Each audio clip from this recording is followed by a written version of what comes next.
Will be indelibly etched in many of our minds. Rainbows sprouting up on iconic buildings, corporate logos, and across social media. Not to mention couples racing to make it official after same-sex marriage was legalized in all 50 states. But among the justices weighing in, all was not quite so harmonious. Here's ABC's Terry Moran. The news hitting the crowd outside the Supreme Court like a wildfire and spreading across the country. In Michigan, one of the couples that brought the case getting word that they'd won. Along with so many others eager to be bound together by love and law for the first time. From Ohio to Texas. It's amazing. I'm so happy. I can't believe this is happening. Gotta pinch myself. In San Francisco, a new kind of pride. I feel like I'm part of the American dream now, actually. Justice Anthony Kennedy, a longtime champion of gay rights on the court, wrote the landmark opinions ruling, in forming a marital union, two people become something greater than once they were. We met Melissa Faubert and Stacey Macris and their son Nico. Together for 7 years, they waited for this day. What does today mean for Nico? It means that he will grow up in a country where his family is equal to every other family. Jim Obergefell, the lead plaintiff, carrying a picture of his late husband, John Arthur. Together 21 years, Ohio refusing to recognize their legal marriage, taking a call on the plaza from President Obama in the Oval Office. Not only have you been a great example for people, but you're also going to bring about a lasting change in this country. Thank you, sir. That means an incredible amount to me. 4 justices dissented, Justice Scalia scorning Kennedy's opinion as little more than a fortune cookie. But President Obama spoke of the history of this moment. When all Americans are treated as equal, we are all more free. Tonight, the White House covered in a rainbow of lights. For Nightline, I'm Terry Moran in Washington, D.C.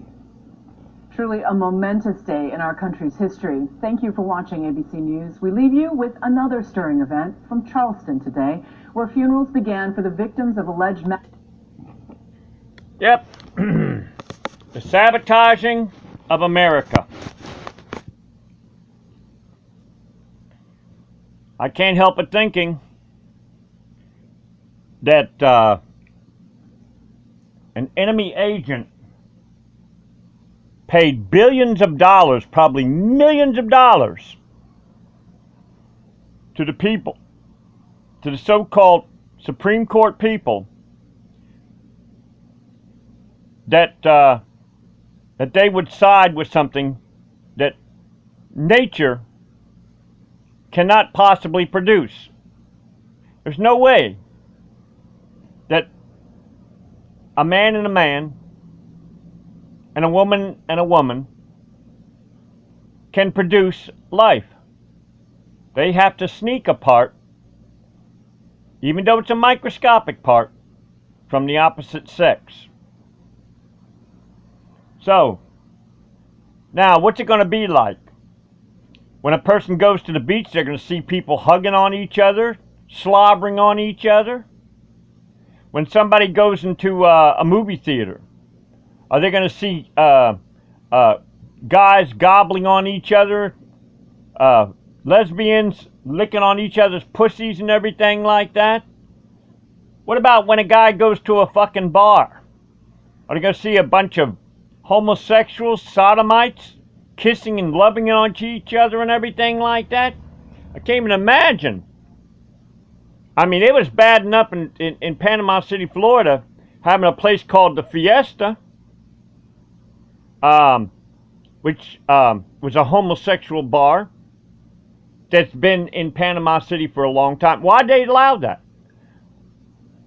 There are certain things, I believe, you just don't fucking let it out of the closet. You don't even give it a chance to get out of the closet. And if you know it's in the fucking closet, you eradicate it. You get rid of it. Before Bill Clinton, there was the bullshit, don't ask, don't tell. They rooted out homosexuality. They probably even had people posing as homosexuals if they suspected somebody was a homosexual in the military. Now I can't even imagine what it's like Guys gobbling on each other, fucking each other up in the ass in the fucking barracks and everything like that.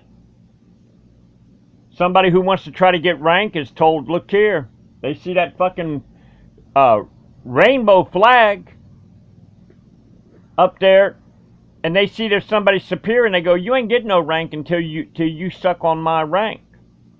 I'm a firm believer that when a man sucks on another man's dick, gets that cum down his throat and gets in his fucking brain, it creates brain damage.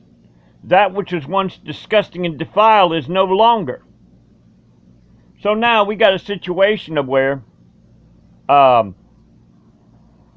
what's going to be like for people that are against that type of stuff. What if a bar says no homosexuals? This is my place. What if a restaurant says no homosexuals? This is my motherfucking place. This is my property. I'm always told by the cops, this is private property, this is private property, they can do what they want. But gee whiz, what's going to happen say like when somebody decides so that means nobody has a right to be able to decide who comes into their place? What's going to happen when somebody says no homosexuals in my fucking place? What's going to happen? So now we got a situation of where little kids growing up are not going to know which way to go. They're not going to have the signals. It takes thousands of signals, hundreds of thousands of subtle signals to be able to get to the point to where you can attract a mate and keep a mate. I was born a lifelong orphan, so I don't know what that is. I never learned them signals. I never had a mother, father, sister, brother, aunt, uncle, or cousin, or anything like that. I'm on the outside looking in on a family. I can only find out bits and pieces about a family. So the truth of the matter is, I've been lost my whole life. Now I think about these kids that are growing up. They're using this thing of, oh, we love them. Oh, we care about them. Oh, yeah, they may care about them. They may love them, these kids, these homosexuals. But are they going to be able to give the right signals to be able to attract a mate? And let's talk about the transgendered bullshit. Imagine a guy. He thinks that he's hitting on a chick. And he comes to find out that this chick looks like a chick, has a dick that's 10 times bigger than the motherfucker, balls 10 times bigger. See, all it takes is for the good people not to do anything. As a matter of fact, good people, they tolerate.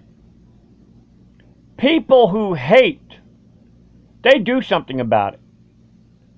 And what I'm talking about is, if all the people that hated in America this type of lifestyle,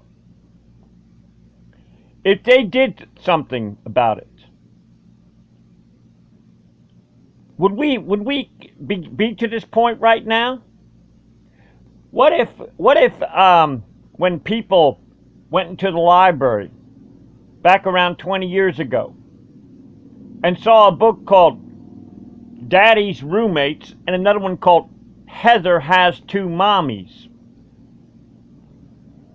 What if those people were just good? Because anybody can be good. When you're good, you're not risking anything by being good. It's when you show action to do something about it.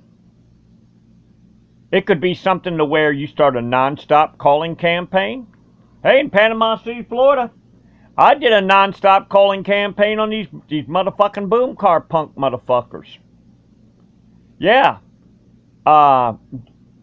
January 2014, I think it was, or 2015, I got charges put on me for harassing phone calls.